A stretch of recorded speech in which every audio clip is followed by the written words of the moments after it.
Hi everybody, Kat here. Welcome to my channel. It's Holiday Monday, and we are going to discuss something I saw in the Daily Mail the other day. An article from a tape, highlighting a tape of Princess Diana talking about when Harry was born, and saying that when Harry was born, Charles was disappointed.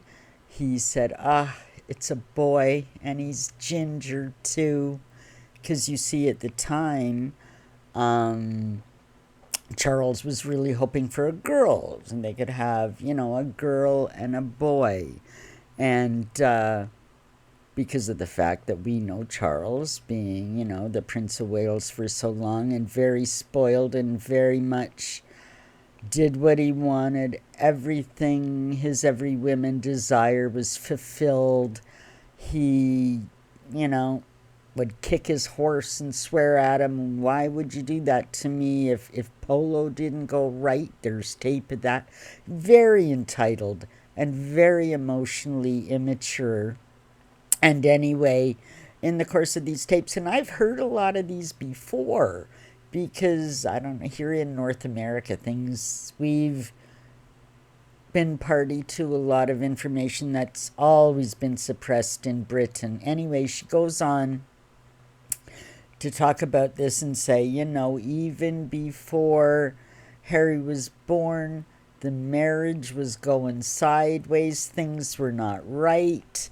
I guess they were trying. Harry was conceived, and now she knew it was going to be a boy. She'd had a scan, but she kept the results of that scan private. I've heard this in her own words from these tapes. And she knew that Charles wanted a girl. She didn't tell him. She didn't tell him it was a boy. She kept it secret. Because, like a lot of people do, she was really hoping that a new baby would bring them closer together. Sometimes it works. They come together as a family again, and it sort of kick-starts new feelings. And this is kind of, I think, in her naivete, thought, well, and anyway, just being royal family and the whole situation is William, firstborn's gonna be king. You need at least another sibling there anyway. An heir and a spare, a support for the heir. So it wasn't uncommon that they would have another child anyway. And of course, everybody, you want a girl and a boy. Why not? If you're going to have two, have one of each. But you see, she knew how entitled Charles was, and moody and petty, and if things didn't go his own way, and things were already not great, so she kept it quiet. And apparently, yeah, his comment to her mother-in-law, Rain Spencer, stepmother, I mean, to her stepmother, Rain Spencer, after Harry was born, he said, it's a boy, and he's ginger too. And apparently, Rain Spencer read him the riot act for speaking like that. But in her own words, Diana said, she cried herself to sleep that night. She knew then and there that, whatever hope she may have had, she knew that day that their marriage was over. Now, anyway, this documentary, when Andrew Morton was writing the book Diana, Her Own Story, what he had done, a friend of Diana's, Dr. James Colhurst, was the go-between. Now, Andrew Morton would write up his list of questions for Diana. and package it up with a tape recorder. And now Dr. James Colhurst would, on a bicycle with a basket, have the tape recorder and the questions and tucked away so that people couldn't, it wasn't obvious. And he would just cycle into Kensington Palace. They knew he was a friend of hers, easy access, so they could do this under the radar pretty easily. And Andrew Morton never had to actually meet her in person, never actually had to go to Kensington Palace. So this is how these tapes all came about, and they were the body of the book. Of course, Andrew Morton spoke to her friends and things as well, and associates and stuff, but the body of the book was her own words from these tapes. She would answer the question, and then expand and just start talking, and there was a wealth of information. Of course, we've gotten the book out of it, and there was probably, I don't know how many hours, probably just hours and hours of these tapes. So what's happening now, a new documentary is coming out with content from these tapes, and I guess it's going to be out in 2024. And this was the reason for the article in the Daily Mail. But it highlights that from the moment Harry was born, in his father's eyes, he was a disappointment. I mean, we all kind of roll our eyes and, oh my God, Harry, stop with your whining. Life wasn't so hard, you entitled little brat. But, from the moment he was born, he was a disappointment. From the moment he was born, he was called the spare. From the moment he was born, he knew William was the important one. So to compensate, what Diana would do was overly spoil him, overly coddle him, which I think now over time has just made him a worse person. He's even more entitled, more... There's just no limit. Nothing's ever going to please this guy, even if he had a good upbringing. I mean, look at Andrew. Look at Andrew. Entitled, snobbish, nasty to staff, not a pleasant person, even despite all of the allegations that have been floating around for over a decade, just personality. A nasty man with a huge sense of entitlement. Charles is much the same. They all are. I mean, they're royal. Indeed. But Harry was so spoiled and so coddled that I think it contributed to a lot of his issues. So entitled. And then the one person in his life that he could depend on, basically Diana, the one that really showed him all over affection and everything, then she is out of the picture at 12, which is a really developmentally an important time. So I think he suffers from arrested development. I really do. I think emotionally he stopped maturing at 12 years old.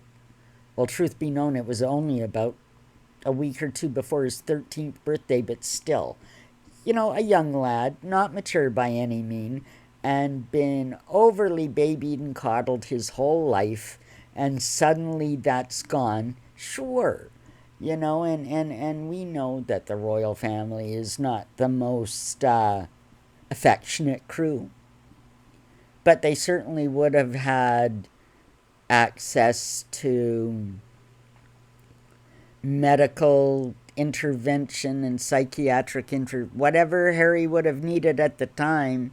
And I mean, he's since been caught in another lie, in the Invictus thing, or as I like to say, Inflictus.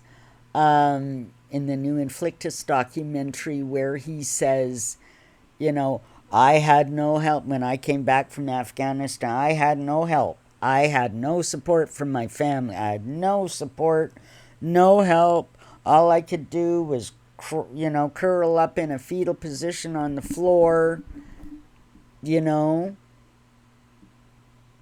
Yeah, we know this is a lie because in past interviews he's credited William with leading him to therapy years before. So, it's whatever's going to sell a buck for Harry. I mean, he's never had to care. He's never had to build character. He's never had to consider anybody but himself. So it's not surprising that he is the man he is today. All of this compounding from the time he was a child. But, even if his childhood had been reasonably good, can you imagine from the day you were born, you're a disappointment. You're always going to be second best. You're always going to be a disappointment. And just at the height of all of this, where we're just getting at the end of our tether listening to Harry whine and moan about everything, get over it, man. You're almost 40 years old. It's time. But here's going to be another thing that Harry can say. Look at this. My father never loved me. My father never wanted. Look at how mean my family is. So he can go off on the same tangent. I guarantee you, these words are going to come out of his mouth regarding these tapes and this documentary and this particular incident with Charles. But even bigger than Harry's reaction is going to be what it does to Charles's reputation. There are still a lot of people that sympathize with Harry and, yeah, he's an asshole. But even me, cynical as I am, I can see how this happens. Like his upbringing. I mean, when you're raised by jackals, you're gonna behave like a jackal, so you can kind of see how it happens. But yeah, this is gonna be bad for Charles because those of whom support Harry and perhaps Harry and Meghan are gonna say, oh my God, yeah. And I mean, a lot of us of an age know this because we've heard this before.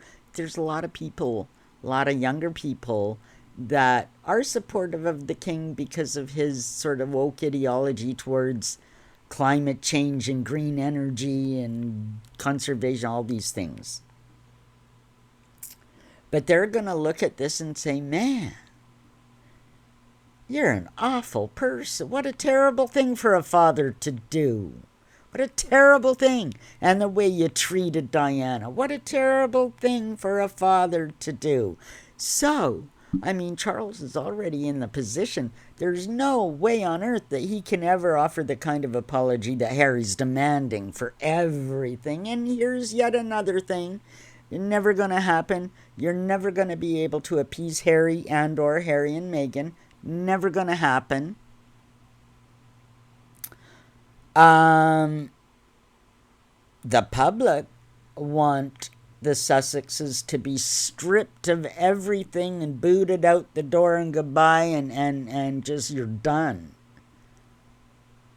Charles is loath to do that too. Because it would be just another, see, never did love ya. I can let you go. Get out of here. We're done. It's gonna destroy Harry. Especially now, a big blow like this, huge public embarrassment because it's in the press. People are going to be talking about it. He's going to know that. He's going to hear it. Oh, God, now everybody knows what my father really thinks of me. He really said this? My mother really said this? It's going to destroy Harry. And it's going to destroy the king in the same time. His reputation is a little bit in tatters now anyway. I mean, they basically, with that whole Cash for Honor scandal that had been going on this was not the first time it happened. So the criminal investigated, they basically said, oh, nothing's wrong, nothing to see here. Charles really didn't know what was going on. Nothing to see here, folks. Well, we know that to fund his projects as the Prince of Wales, Charles would basically take money from anybody. Well, so would Andrew, as a trade envoy. The Queen didn't seem to mind to consort with the Saudis and the Arabs and and some of them are not the nicest people. But they're just like any of the other elites where money and business is concerned. They'll do business with anybody. Sure, if the price is right. Just what Harry's doing. I mean, really. I mean, when you look at it, yeah, different incidences. Same thing, really. You can't almost blame Harry for the direction that he's taken. Because he has no soul. He has no sense of right and wrong. All he knows is entitlement. And so it goes. I mean, these statements from Diana about Charles at the birth of Harry are just another indication of what's been going on for decades. I mean, I don't think that Charles and Diana was the first royal wedding to go asunder. But it was at the time, the media, and we didn't even have internet. When they got married, there was no internet. There was no Instagram. But even without all of that, by far, while she was alive and associated with the royal family, she was the most important person in the world. She was in every paper, on every magazine, every day for 18 years. And Harry and William did live that life as well, and they've lived their life in a fishbowl, and we know William doesn't like the press, but him and Catherine have found a way. She takes the pictures. She puts them out. They do, have occasional outings with the kids where photographs are allowed. They take them to film premieres and this and that, and they've started some small royal duties, taking them to concerts, so the kids are getting used to the press. But again, too, nowadays, it's a lot more strict. It's not the Wild West of paparazzi that it was in Diana's day either. And it is a shame that William and Harry grew up with that. But they're adult men. This should all been processed and taken care of and sorted away years ago. But Harry's always had that chip on the shoulder because he's always been second best. William's destined to be king. Harry's just, really, there's no role for him. So he's had to figure out what to do. They've got this pseudo-stardom through just their name, and their currency is bashing the royal family, and this newest revelation is just going to be more fodder for Harry So you can expect that for sure. You can expect a comment from him regarding this. I wouldn't be surprised that he'll have to say something about it. And you see, between Diana and now, a lot of people have forgotten how contentious their marriage was. A lot of people have forgotten Camilla's role in the breakdown of the marriage and the Diana's troubles. And I mean, it's going to annoy the hell out of us when Harry keeps going on and on and on. But when stuff like this comes out, you know, there's a lot of people that didn't know it at the time that are going to be reading this for the first time. Next year, they're going to be watching the documentary for the first time, hearing Diana in her own voice speaking to issues that may have only been rumored. You know, so here we go. This is a story that'll never end. Harry has endless ammunition, and as much as we get annoyed with him, that's all he's got as far as he's concerned. That's all he's got, and he's angry, and he's never gonna, I don't think he's never gonna resolve this in his head, especially now. Especially he's at, I think, a low point in his marriage, and now to hear this from his father, well, you were a disappointment from the day you were born. How's he gonna, he's got no support. Harry's got no support from any direction. Or at least that's how it looks to him. Charles is losing support from every direction. And as I've said for over a year, things are building. Things are going to build to a head. There's any number of issues that can be the straw that broke the camel's back as far as Charles's reign goes. And I think as these controversies build and build and build, eventually there's going to be a backlash, and it's just going to be too much to bear.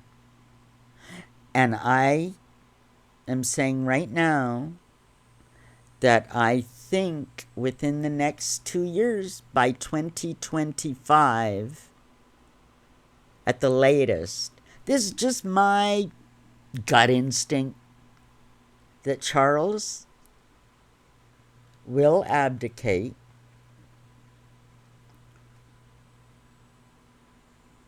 whether by force or not. And I think we are going to see William ascend to the throne. And I think this newest news is just another piece of straw. Have a great day, everybody. Like, subscribe, leave me a comment. Love to know what you think about all this. And we'll see you in the next one.